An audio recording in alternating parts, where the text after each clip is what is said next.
নমস্কার বন্ধুরা, আহারের তরফ থেকে সবাইকে স্বাগত।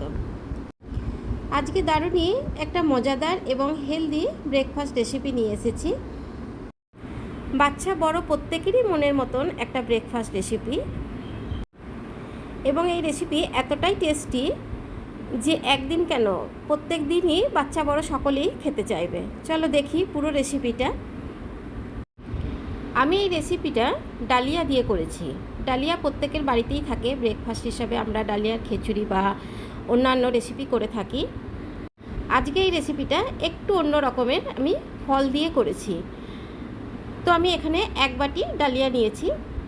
ডালিয়া সেদ্ধ হতে এমনি দেরি হয়, সেই কারণে আমি একটা প্রেশার কুকার নিয়েছি। তো প্রেশার কুকারের মধ্যে দিয়ে দিলাম, এবং যে বাটিটা মেপে আমি ডালিয়াটা নিলাম সেই বাটির 2 বাটি জল দিলাম। তাহলে কিন্তু সেদ্ধ হওয়ার পরে ডালিয়ার জল খুব একটা থাকবে না, খুব সুন্দরভাবে ডালিয়া সেদ্ধ হয়ে যাবে, কারণ জলের মাপটা খুবই ইম্পর্টেন্ট। এবার এর মধ্যে খুব সামান্য লবণ দিয়ে দিলাম, আর আমি একটা মাত্র সিটি দিয়ে সেদ্ধ করব। তার বেশি সিটি দিলে কিন্তু ডালিয়াটা খুবই গলে যাবে। আমি এখানে মাখানা নিয়েছি, আর নিয়েছি পাকা পেঁপে আর বেদানা। এই বেদানা তো বাচ্চা বড় সকলেরই খুবই পছন্দের একটা জিনিস, আর পাকা পেঁপে খুবই হেলথের জন্য ভালো, লিভারের জন্য আমাদের খুবই উপকারী একটা ফল। তো ওটা আমি সেদ্ধ করে নিয়েছি। এবারে আমি এখানে 500 ml দুধ কড়াইয়ের মধ্যে দিয়ে দিলাম। এই দুধটা আমি একটু ফুটিয়ে নেব।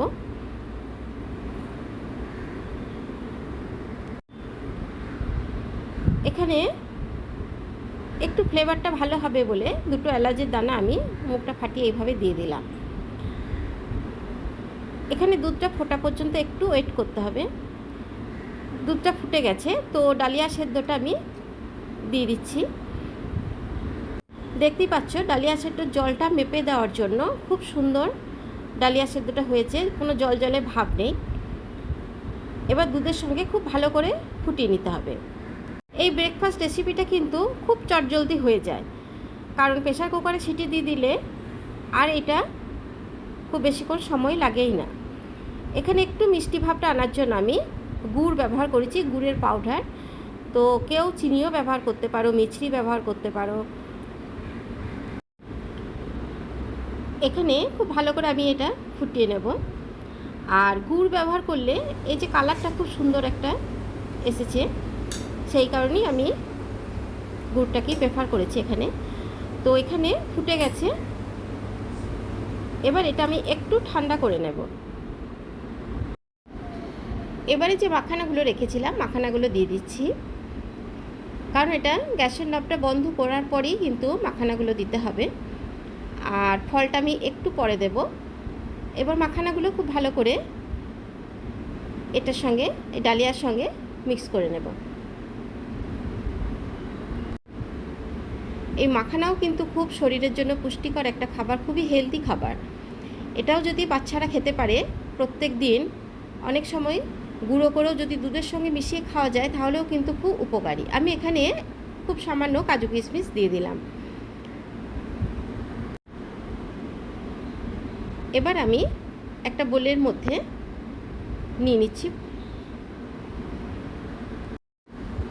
কারণ এটা সার্ভ করার সময় আমি ফলটা মেশাবো এর সাথে। তো আমার চ্যানেলের নতুন বন্ধু হয়ে থাকলে অবশ্যই আমার চ্যানেলটিকে একটু সাবস্ক্রাইব করে নিও, নতুন বন্ধুদেরকে বলছি। আর সকলের জন্য বলছি, পুরো রেসিপিটা দেখার পরে অবশ্যই একটা লাইক দিও, এবং কমেন্টস করতে ভুলো না যে রেসিপিটা তোমাদের কেমন লাগলো। আমি এখানে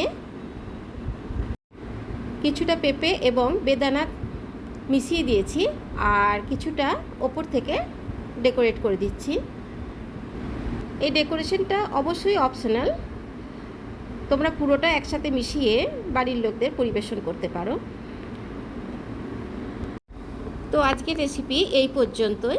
পুরো ভিডিও দেখার জন্য অনেক অনেক ধন্যবাদ।